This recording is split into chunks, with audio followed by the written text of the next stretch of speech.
Hey guys, it's Maymay and welcome back to part 2 of possibly your favorite folio ever now that I have corrected the spine situation. I know I told you I was going to come back to you with it covered. However, there's been one little thing I need to do.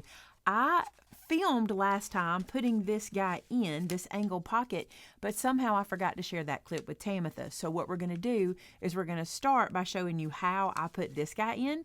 And I apologize that you missed that last time, but I'm so glad we had a part 2. So let's cut to that real quick.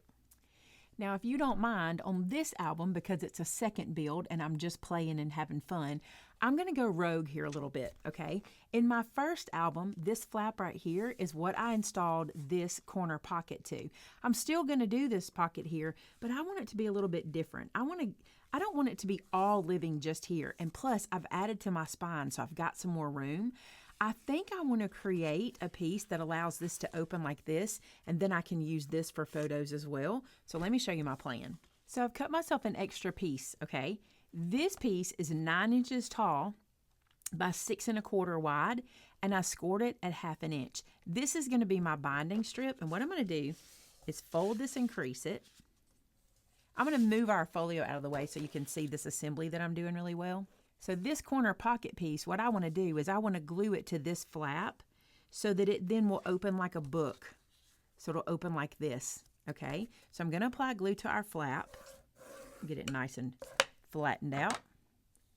And you don't have to do this. You can do this just like I did the last one. Like I said, we're going to link that video, so if you want to assemble it the very same as the last one, you can. I just think it's fun sometimes if you've got places to do some changes and some differences to do that, and this is one of those spots. So with my angle out on the front, I'm going to lay this down into the other piece. I'm going to stand this up and make sure everything's straight. Give it a little pressure. Then I'm going to fold this over and see if I'm good and lined up. And it looks like I need to come this way just a bit. Let's just push that over. Get that all lined up nice and neat. Okay, so now what we've done is we've created this, which I think is really cool. Now what I'm going to do is come back to my folio, and I'm going to glue this like so. I want this to now live on that spine, and so it'll open like this. So it just gives me more real estate for pictures. So we'll be gluing it back here. Okay, so let's apply glue to our flat piece. You could make this a pocket. I don't like to make this flap a pocket because I want it to hold all the weight of what I'm putting on it. So I'm not going to do a 3-side glue here. I'm going to glue the whole thing down.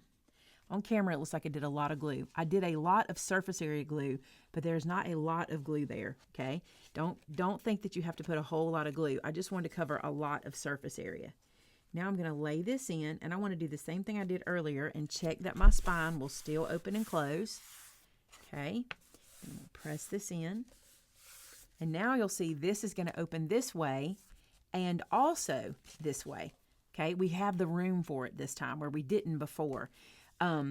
It might be a little tight here for you, but it will turn that way, and you won't have a whole lot here. Most of your bulk is going to be here and here, and as you add bulk, this is going to lift up a little bit, so it'll even close even better into the inside. Okay, so there's that. Now, if you remember, I told you not to get rid of that little angle piece. Let me grab it. In my previous build, I put it back here, which is not a bad spot for it. You could still put this here and make a little corner pocket out of it, but you also could come to the front here and put it at the bottom like this, so you end up with pocket and pocket, and I think that might look good in this build, but I'm gonna wait. I don't wanna glue that down until I know for sure, and I might wanna put paper here first, okay? So I'm just gonna hold that aside for now. Okay, so now that your angled pocket is in, which I really love, I love that addition, I'm going to do one other addition. I really had a lot of ideas to add to this little album, but I kept telling myself, if you keep adding, you're going to create the same problem you're trying to overcome from the last one. So I'm going to add one more thing, and then I'm going to start to decorate. So here's it, or start to put the pretties in. So what I did was I took 2 pieces of cardstock. These are 6 3/4 by 4 1/4.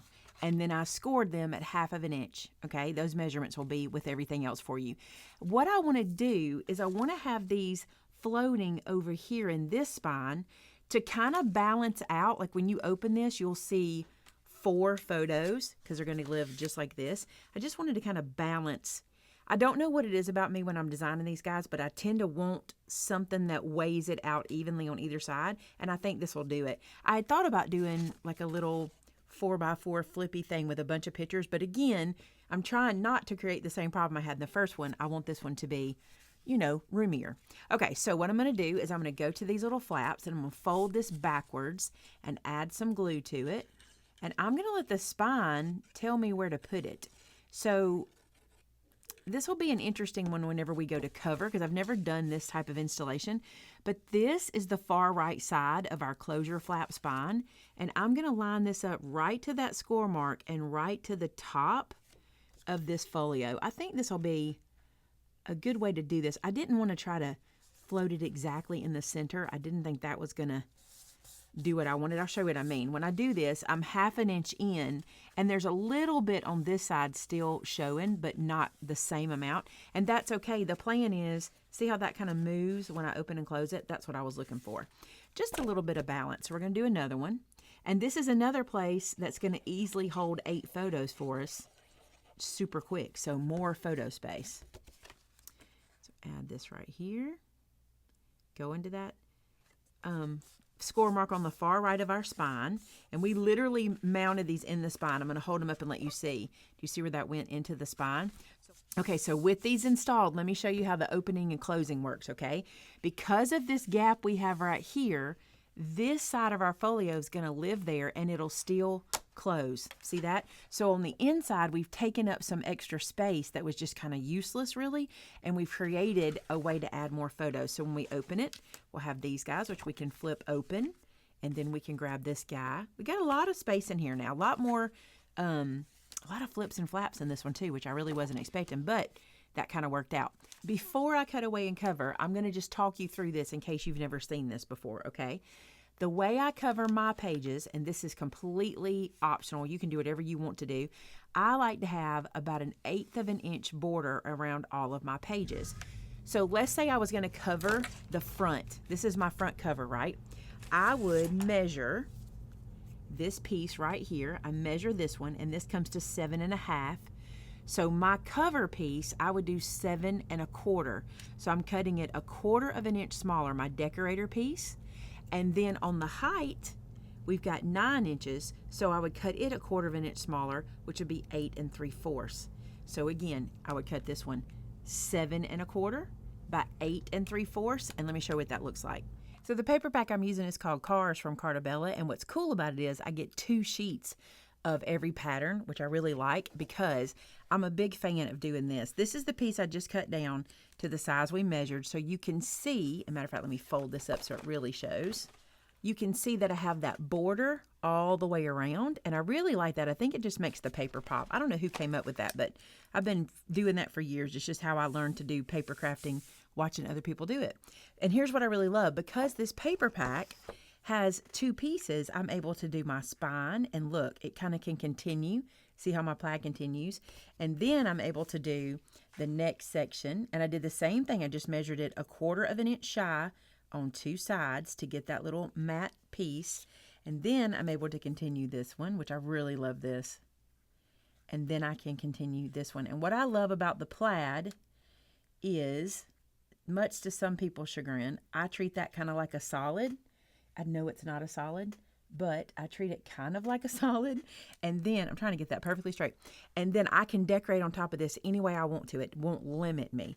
Now, if plaid is not your thing, pick a different page. But I love this. So my folio itself is going to be plaid, and then I will decorate on top. So I'm going to glue all of these pieces down. Okay, so here it is covered. Look how cool that is. I love how this turned out with the plaid on top. Now I'll go to the inside and do exactly the same thing just to get my pages covered. Now I want to caution you. If you want to add magnets or any closures anywhere on the inside, you're going to want to do that before you cover, because you will forget. I promise you will forget. Like right here is a great spot to stick a magnet right now before you go to town covering things. You'll notice I'm using some small magnets here. That is simply because I have a surplus of small magnets that I need to use up. And I don't mind doing that, especially here I'm going to put one on either side, and that will work just fine. All right, so then they are applied, so when I cover those, it won't be a big deal. I'm not going to magnet here, and I thought about magneting here, but really, because of the way this moves, it wouldn't make any sense, so I'm not going to worry about that. And I'm just going to check in here. I think I'm good. I think it's time to cover. Okay, so let me give you a quick walkthrough of what I just did. I did all the plaid on the outside and I carried it into the inside as well. Because I had all the extra pieces, because I ended up with 2 pages of the plaid, and it's my favorite, I went kind of crazy on the inside here, and I like it. So you see how everything just kind of pops around the plaid? And again, all I did was cover pages. I didn't do anything fancy. Now in one spot you might call this fancy, I don't, but because I was cutting up so many pieces, I had these scrap, basically pieces that were cut to the right height but not the right width. So I sometimes will do this to kind of just use the paper and not waste it. And so that's what I did there. Let me get this where you can see a little better. I just glued them side by side and they did the covering for me. So that is the basics. Now I want to add photo spots. I'm going to do all of my easy wins first, okay? So we already have these made up. Sometimes we'll just sit down, take some scrap paper, cut them to 4x6 and place photo here on them. If you're not giving this as a gift, if you're just using your own photos in here, you don't even have to do this. You can just glue a photo directly down.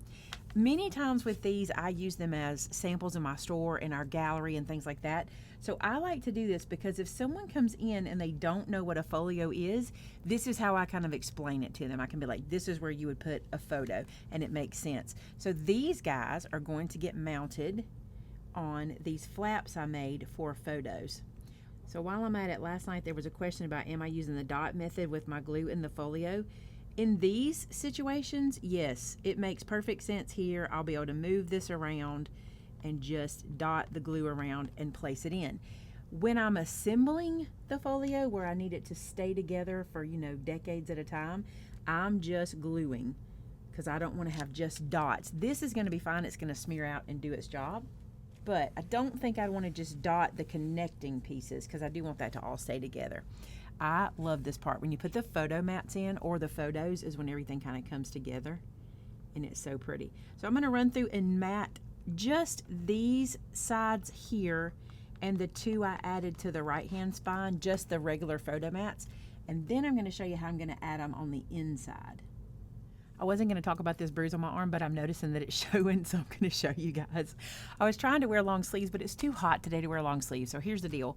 On Saturday night, walking through my house, my shoe made me trip. I tripped on our dog gate, just, new home or whatever, and I'm still getting used to, I guess, walking through the house.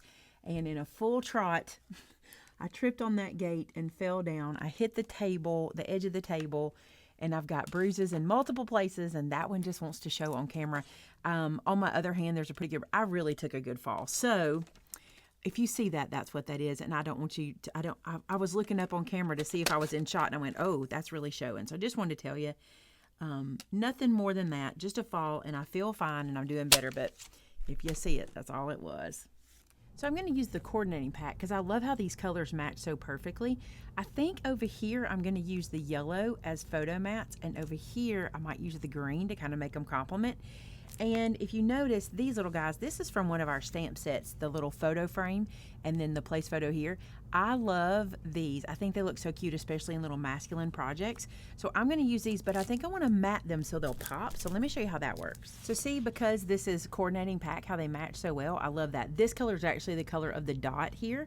So I'm going to use that as my mat pieces. And what I'm going to do, where we put these on, we cut things 1/4 of an inch smaller. Here I'll cut my mats 1/4 of an inch larger. So I'm going to use my ruler here, and I can see that that means 3 1/8 by 3 3/4. So I'm going to cut some pieces in those colors.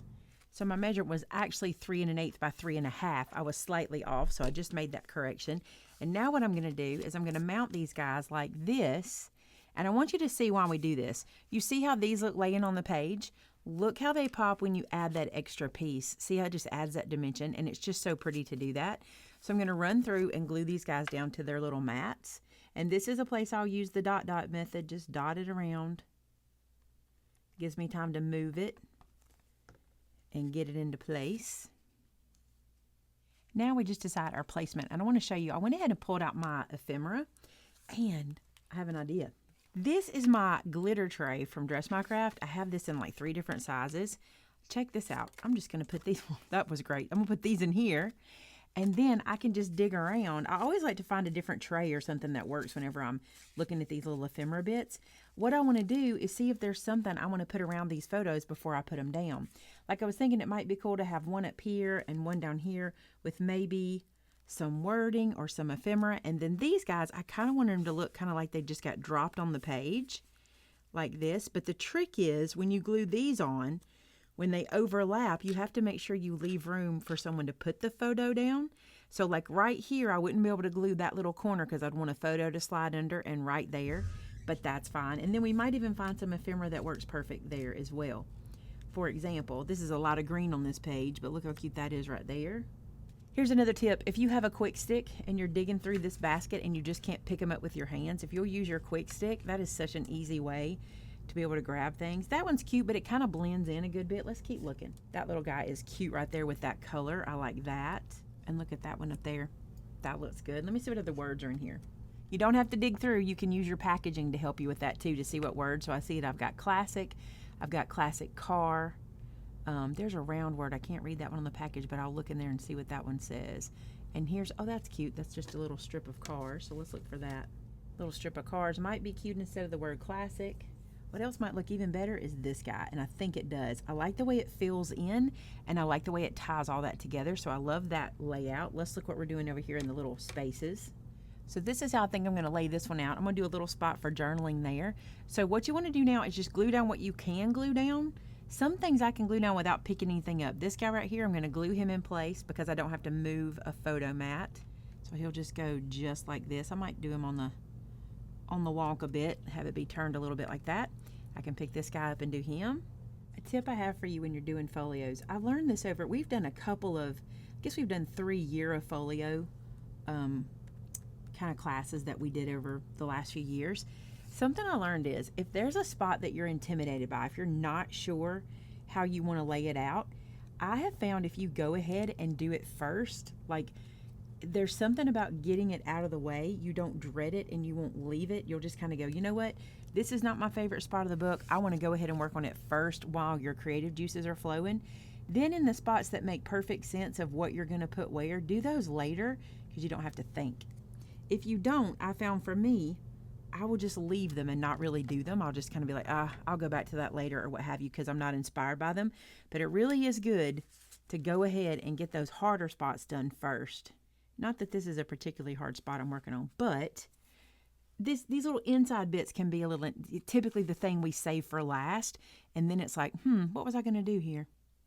Another tip, when you're gluing down, if this is where you don't want to put glue, hold the piece where you don't want the glue. So I pick it up like that, and I know everywhere else I can put glue, and that way I don't have to stop and make pencil marks or anything to keep me from putting glue where it doesn't go.